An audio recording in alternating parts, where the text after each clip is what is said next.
எல்லாரும் நல்லா இருக்கீங்களா? இன்னைக்கான பதிவு, உழைத்த காசிற்கு மட்டும் கையேந்து, மற்ற எதற்கும் எவரிடமும் கையேந்தாதே. கண்டிப்பா யாருக்கிட்டயும் நம்ம கையேந்தக்கூடாதுங்க.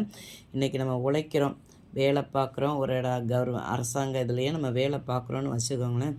வேலை பார்க்கும்போது நமக்கு உழைப்பிற்கு ஏற்ற ஊதியம் கிடைக்கும். அந்த ஊதியத்திற்குள்ளே நம்ம எப்படி வாழணும்னு சொல்லி நம்ம கற்றுக்கிடணுமே தவிர, வசதியாக வாழணுங்கிறதுக்காண்டி நம்ம போய் அடுத்தவங்ககிட்ட யாசகம் பெற்று, யாசகம்னா பிச்சை, லஞ்சம் கொடுக்குறாங்க, சார் இது பண்ணுங்கள் உங்களுக்கு நான் இது இவ்வளோ தாரேன் அப்படின்னு சொல்லி நம்ம அந்த மாதிரி யாசகம் பெற்று பிச்சைங்கிறது வழியே இல்லாமல் தான் நிறைய பேர் எடுக்கிறாங்க.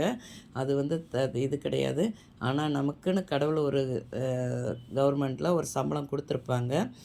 அதையும் மீறி நம்ம இன்னும் வசதியாக வாழணுங்கிறதுக்காண்டி நம்ம அந்த யாசகம் பெற்று அந்த பணத்தில் நம்ம பிள்ளைங்களுக்கு சொத்து சேர்த்து வைக்கணும் அப்படின்னு மட்டும் நினைக்காதீங்க.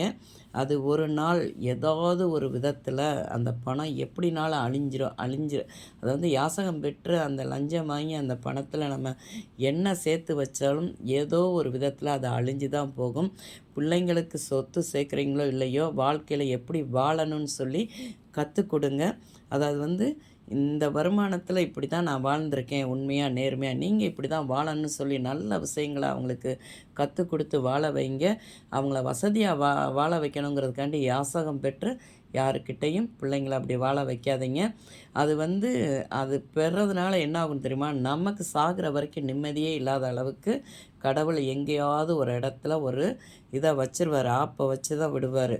அதனால் யாசகம் பெறாமல் எப்படி வாழணும்னு சொல்லி நம்ம வாழ்ந்து பழகணுங்க. அந்த யாசகம் பெற்ற பணம் என்றைக்குமே நிலைக்காது. நம்ம உண்மையாக நேர்மையாக நம்ம உழைக்கிற காசுக்கு உழைப்புக்கு கொடுக்குற ஊதியத்தில் சந்தோஷமாக வாழணுங்க. நம்ம பிள்ளைங்களுக்கு இப்படி தான் வாழணும்னு சொல்லி கற்றுக் கொடுக்கணுங்க.